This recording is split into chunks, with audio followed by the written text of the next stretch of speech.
and welcome to Erasmus Plus's Rocket Project. Today, I will be talking about safety in educational role-playing games. My name is Sarah Lynn Bowman from Uppsala University. So what is psychological safety in role-playing games? Um, Psychological safety is a felt sense that one can surrender into the experience without judgment from others. Now, when we say surrender, this doesn't mean that somebody gives up their willpower or they're in some way being tricked, but it does mean that they feel comfortable enough to lower their vigilance with other people. This is due to a belief, hopefully, that one's facilitators and their co-players will care for us if difficult emotions emerge. So this is actually quite important to role-playing games. You will likely have students that maybe don't feel super safe in the classroom for various reasons. Maybe it's because of marginalizations they have, or maybe they're very shy to speak in public or to try new things. These are all quite normal things, and we can create conditions where they feel more safe to be able to engage. One of those ways, for example, we talked about in a previous video on facilitation, modeling role playing for them. So if they see the facilitators doing it, maybe they might feel more comfortable trying it themselves. So it's important to understand that safety is a perception, not a fact. Risk is inherent to any activity, and completely quote unquote safe spaces do not exist. Anything can happen, basically, in a situation.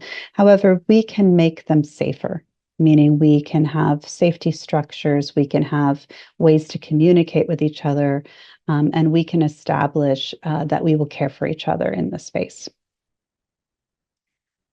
Also, enacting conflicts, even very brief ones, can pose inherent risks, especially when dealing with content related to diversity, equity, and inclusion, as we do in Rocket. Issues of power. There are definitely power dynamics within these scenarios. And so this kind of thing can activate people in ways that go beyond the scenario.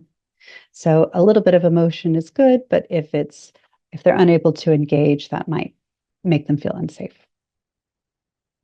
So our goal is to create what are called zones of acceptable risk within learning contexts. So the idea being that we understand that there will always be some risk, and we find that to be acceptable as a group. So safety must not always be established, but also maintained, meaning that if a rupture occurs, then in the container of the classroom and of play, we can not only establish safety in the beginning, but also reestablish it later and maintain it throughout the game. Meaning that we should always address such issues meaningfully as facilitators rather than sweeping them under the rug or minimizing them. There are various ways to do this. Sometimes it can be challenging as a facilitator to attend to someone's emotional needs while also trying to run a scene, for example, in which case you might want to have a mental health professional from your university join, who's always available in a breakout room to talk to somebody if they need it. Or you might want to have one of your facilitators stay in the main room in case somebody needs to talk, for example. One of the major things that is tricky with educational role-playing games is the difference between mandatory versus voluntary engagement.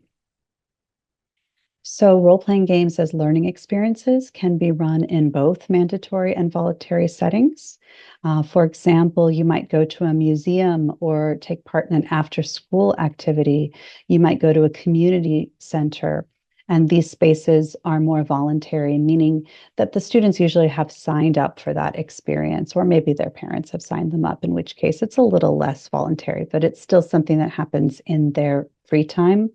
And likely there is a certain degree of existing buy-in for the people who have arrived, meaning that this isn't a mandatory part of their normal classroom activity. Especially in primary and secondary education, classrooms are often considered mandatory. In fact, in some places, there may be consequences for not having students in the class, for truancy, for example. In which case, all of our activities in those types of classrooms are mandatory, including role playing. However, there are ways to make role playing games a little bit less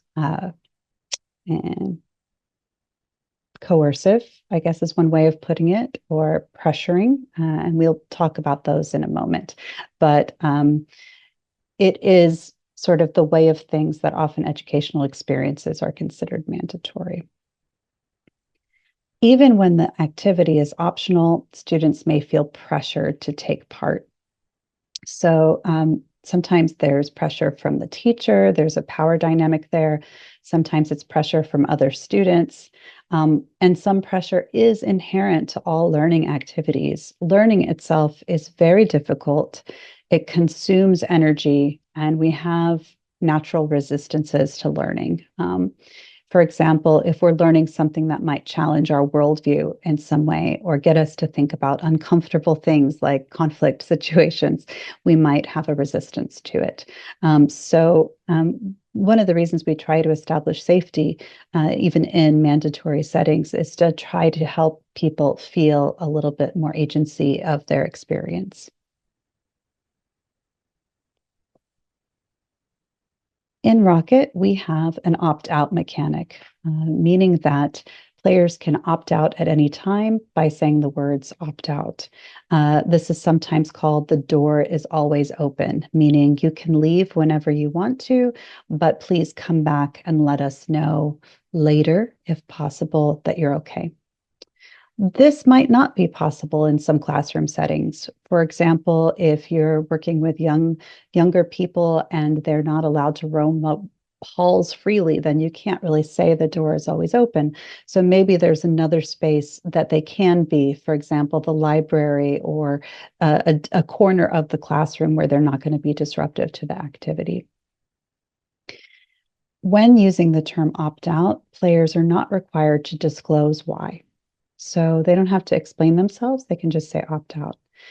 In some situations, they can sit quietly and watch, and that can actually be quite potent, like having an observational experience.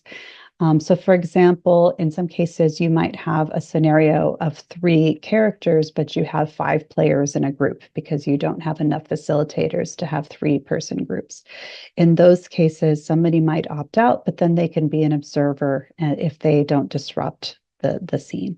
And usually it can be quite illuminating to watch other people role playing as well. That being said, we do recommend, if possible, giving everybody the opportunity to have the embodied play. Sometimes it's not always possible for logistical reasons, but also potentially for safety reasons. However, if the individual is quite disruptive, it may be better to not have them observing, because that might negatively impact the activity for others. So tips for creating more consensual mandatory learning environments. Use your best judgment when considering how to manage these opt-out experiences in the classroom. For example, consider whether or not you're breaking any laws by permitting players to leave, which may be the case. Like I said, providing another space for players to go can be helpful. In a virtual exchange setting where we're online, it could be the main room away from the breakout room. It could be a side room with a facilitator that might be able to help with any kind of emotional needs that occur. If you're in a computer classroom, perhaps you allow them to turn off their camera and just listen, or maybe they can do another activity within the classroom. As I said before, sometimes it's good to have a mental health professional. This is not always possible, and it's a high bar to expect.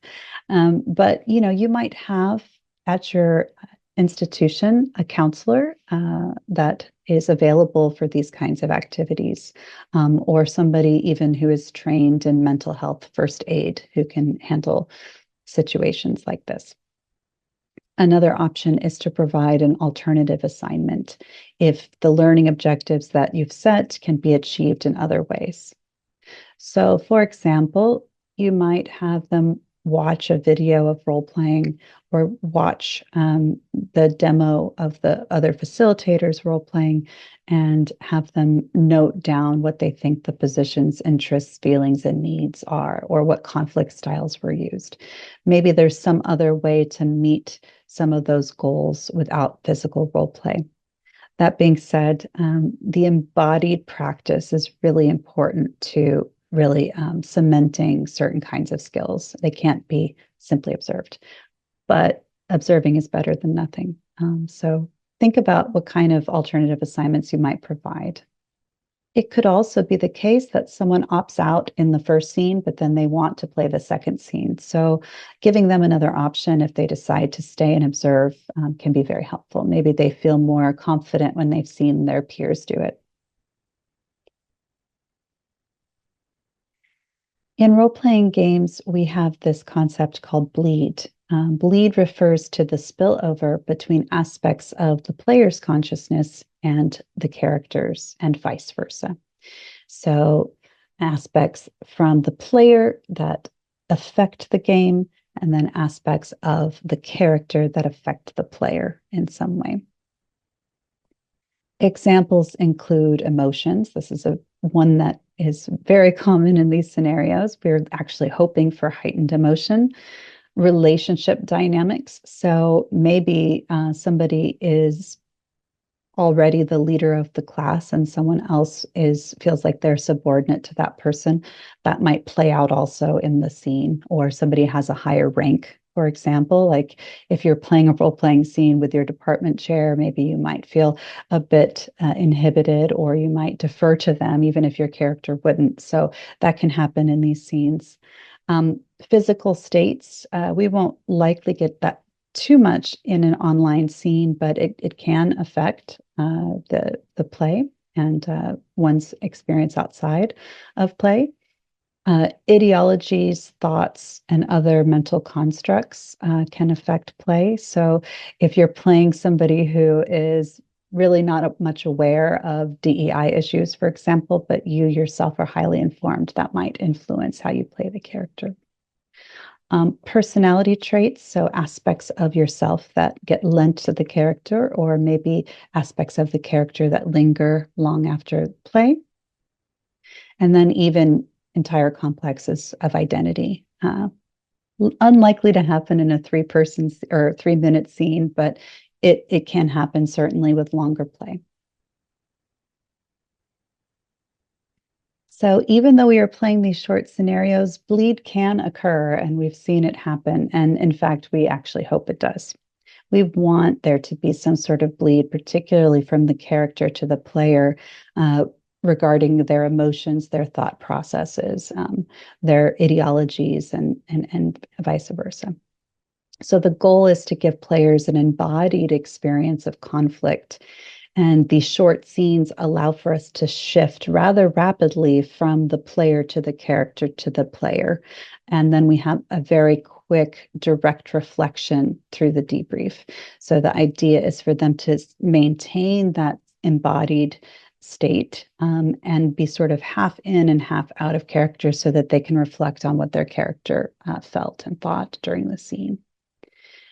Because the players are practicing conflict transformation skills, it's best for them to be in states of heightened, though fictional conflict, meaning that it's easier to be in conflict with your peers, obviously, if it doesn't feel like it's real. That doesn't mean that the emotions and the thoughts and the experiences aren't drawn from real life, and they might actually be quite powerful.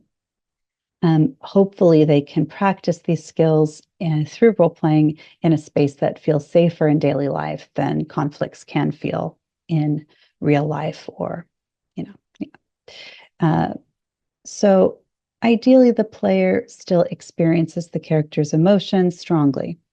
And it should be strong enough that the scenario is difficult, but not too difficult. And this is where you as a facilitator can use tools like Softer, which we will talk about in a moment, that is used to de-escalate slightly, or rather to lower the intensity of the scene. So while bleed is neutral as a psychological phenomenon, some players may experience discomfort or negative emotions tied to bleed. So it's important to realize that this experience could be really illuminating, but it might not feel super comfortable in the moment. So bleed processing and management are important processes for us to facilitate when possible. So if you notice someone is having a really hard time processing their play experience for some reason, or they're very emotionally overwhelmed, learning to help them through that can be important. Again, sometimes you might not be able to do that as a facilitator as you're running a scene, but you might have someone in the main room or in a side room that can help. The processing can happen in the after game debriefs, so right after the scene. It could happen in the big room if they feel comfortable talking about it there, meeting with all of the other participants. Oftentimes they may not. It can happen in discussion posts, in journal entries. We highly recommend having journals that only the facilitators can read so that the players can speak freely.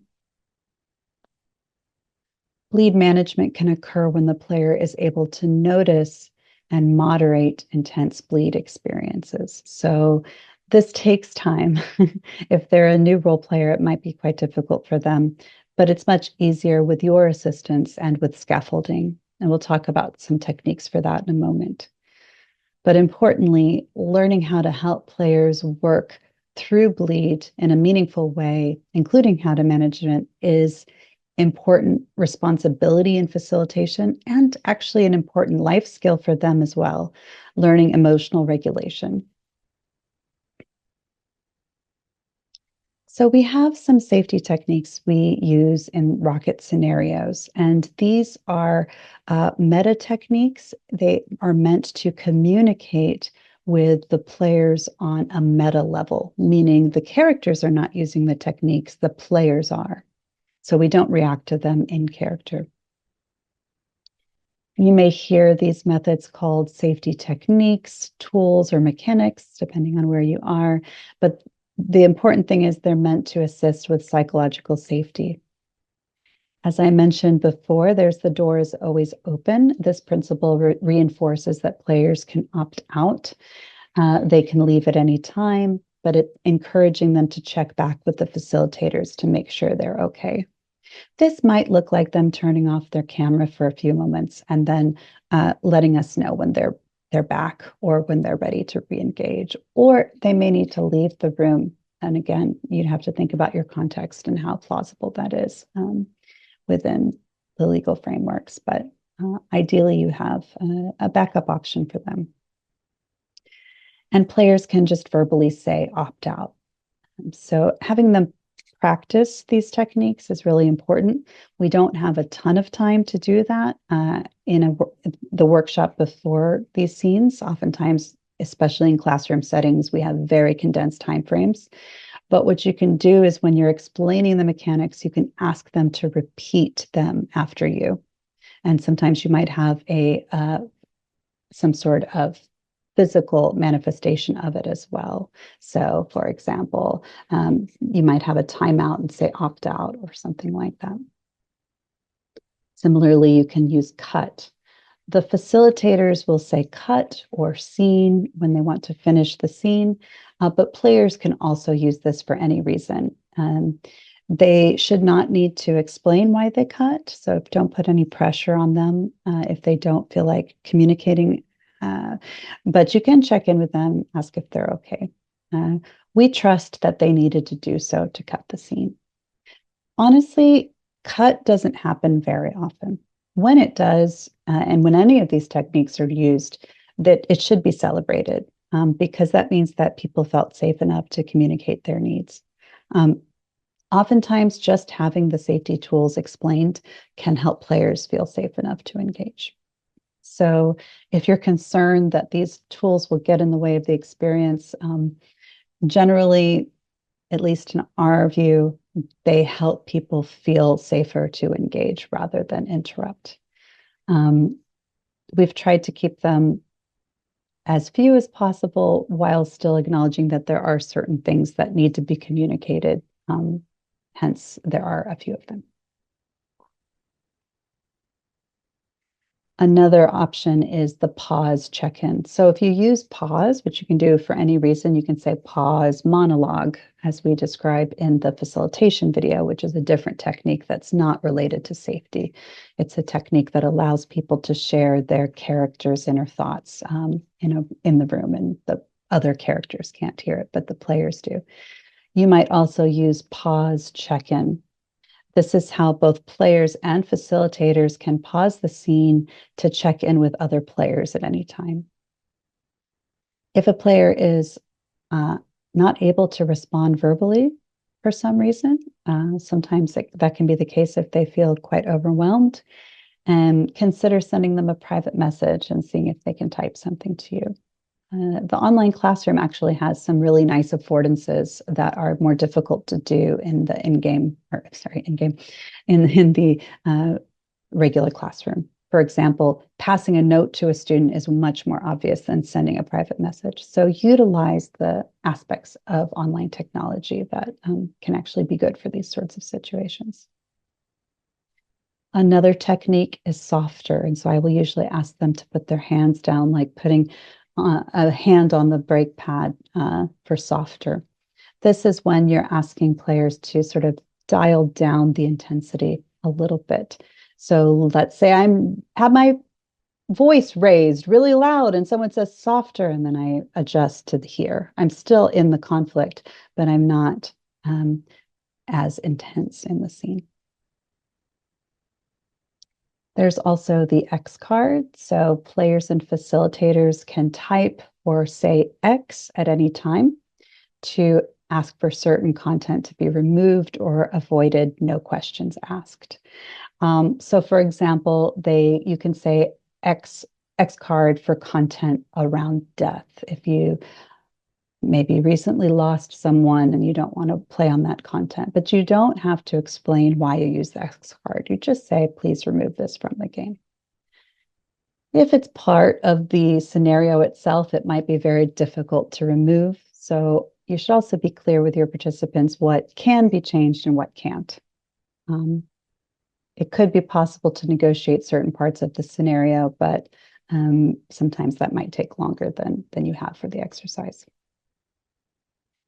We use Zoom for our rocket trainings, and it actually has a built-in X emoji. So you can actually use that potentially. So why are these techniques needed?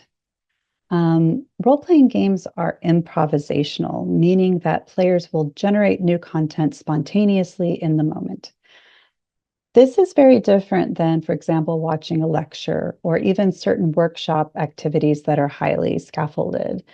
While there is quite a bit of facilitator control, you are also inviting them to play characters, and they have this thing called alibi when they engage in fiction, meaning it wasn't me, it was the character, which means that they may decide to play rather aggressively, for example, or to play very vulnerable parts of themselves. You never really know what's going to come up. And especially when talking about issues related to diversity, equity, and inclusion, they may bring in parts of their identity that are quite sensitive, for example.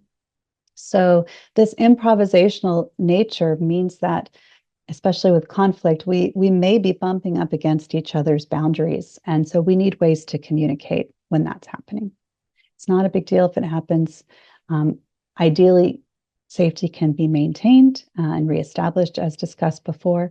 Sometimes that can take some time, but this is the sort of thing that role-playing can do. However, exploring our growth edges is actually really important to learning. So if we feel too safe, we might not feel comfortable actually going into territory that might be a little bit riskier for us.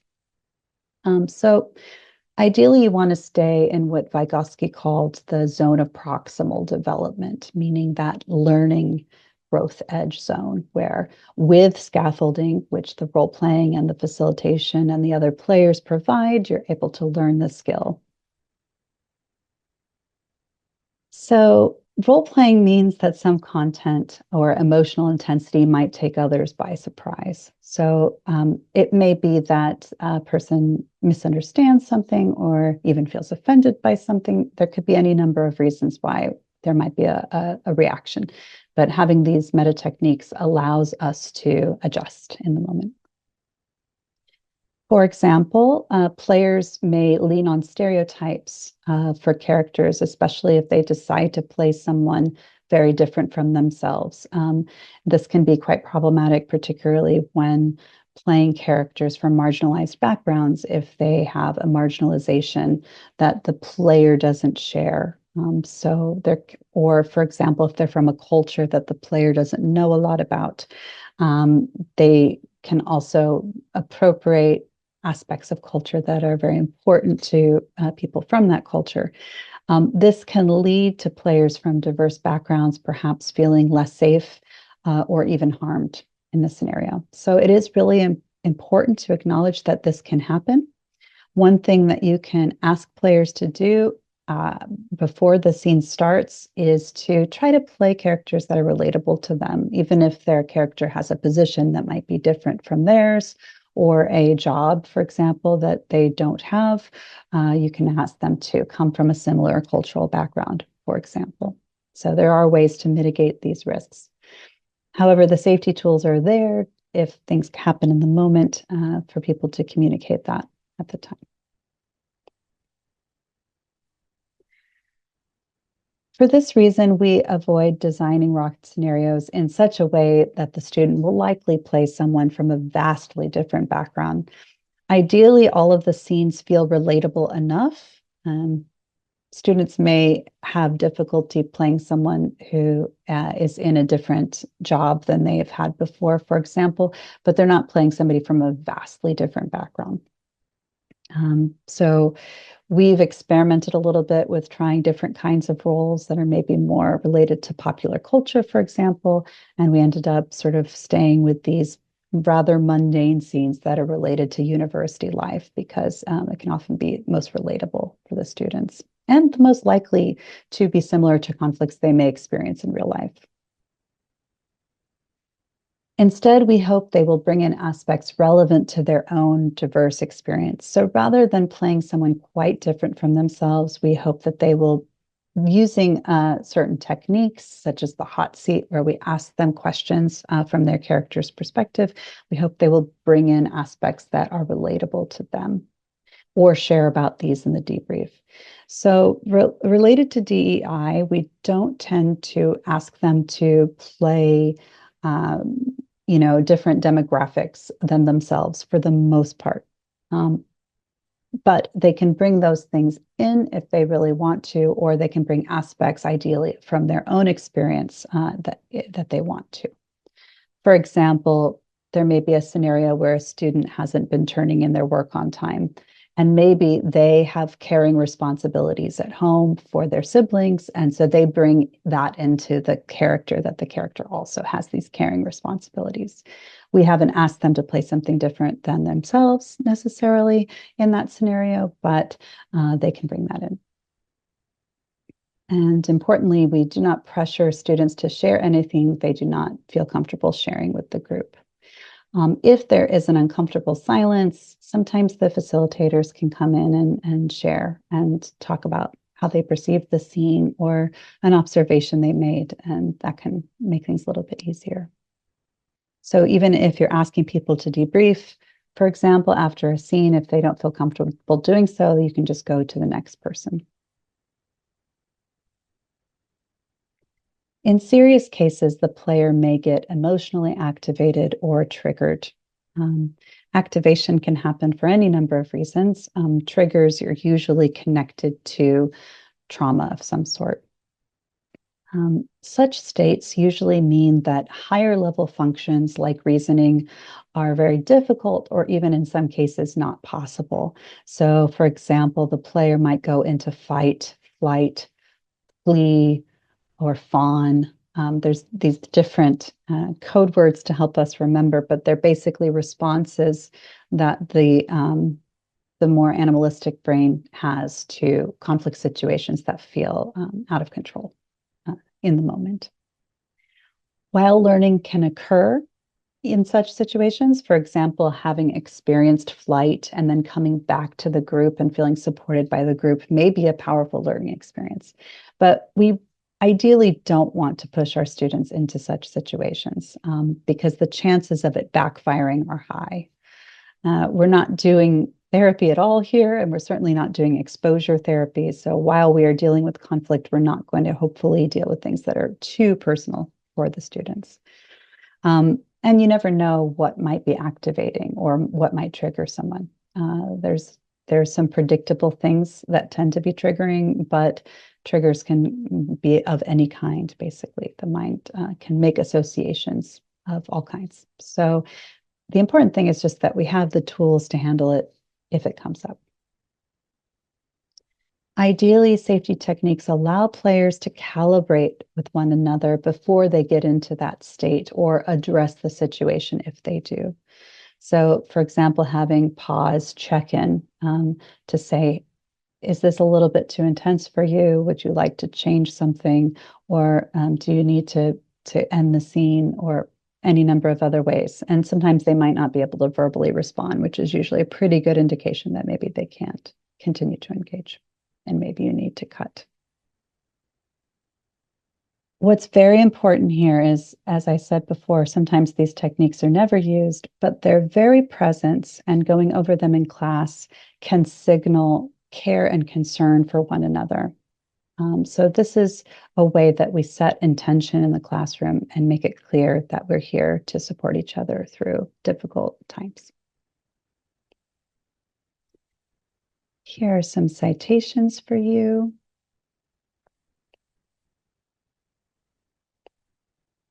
Thank you very much.